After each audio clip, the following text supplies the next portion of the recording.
Pasito tum tum, pasito tum tum, pasito tum tum, pasito tum tum. Hola, this is your Willie, not CM Punk. Welcome to another classic modern film review. Deliverance. The Revenant. What do they have in common?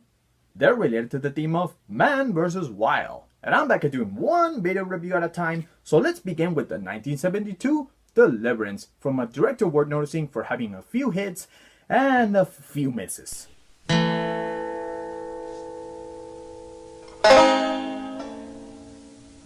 Looking at Deliverance, I could almost predict what I was going to get. Some fun moments in the woods, followed by chaos, and then falling off a river maybe, and it gave me what I expected. But here, it's not bad at all. The screenplay was written by the same author who wrote the book based on this movie, and it has adventurous, tense scenes that make you go along with it until the end, but once it's over, there really aren't many fresh apples you can pick from this movie. The plot involves four friends from the city, played by John Boyd, Burt Reynolds, Ned Beatty, and Ronnie Cox, that decide to go canoeing together just as a fun trip. One of their friends, played by Burt Reynolds, is eager to see the Kahalui River before it's turned into a bigger river. But their fun trip later turns into a survival quest to go home when they face trouble in the road with mad local hunters.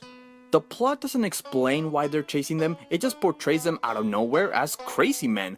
This would work fine in a horror movie, but here I feel like it seems out of place, especially to the extent they went with a rape scene. If you find that scene familiar, there is a good reason why. But outside of that, it's really not that bad. It gave me what I expected, but it works because while the characters are not original, they are interesting. Ronnie Cox, who played the villain from RoboCop, is the book smart of the group. Ned Beatty is not the brightest one of the group. John Boyd is the voice of reason, who's not physically strong in presence, but when it gets tough, he has to man up and take the bow. Burt Reynolds is the man! He is the father of the ball-carrying family of this generation. He's the tough guy of the group, who knows the woods and nature. He's interesting out of the four because he's not a city man, but he is a muscle man with charisma who doesn't care what others think about him, but loves the woods. His hyper excitement for nature is what gets us to be invested in him and be the most recognizable. Burt Reynolds is the man! There were some nice camera shots of the woods and the river. The way how they shoot the camera makes it look like you're in a different place. Keep in mind, these are four men of the city that try to learn how to communicate in this different environment. Like when Ronnie Cox is playing the banjo with a kid, it's a nice thing to look at these two communicating through music. What they tried to add into the story but doesn't go nowhere was the theme of man being so invested with machines that it has made us not care for the beauty of nature. But it doesn't matter, for they don't re-mention it again because the plot gets too busy with the other plots with the hunters and finding their way home before they chase them. Outside of it, there's really not much to get from this film other than if you want to see a 70s movie that will get your attention through the end, this can be a candidate.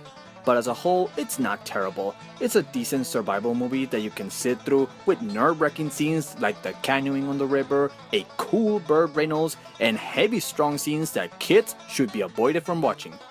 Deliverance is a memorable, decent flick that I could sit through watching again. I give it 6 out of 10 stars.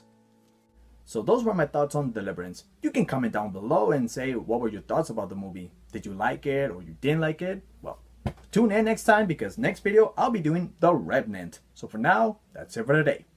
Ciao.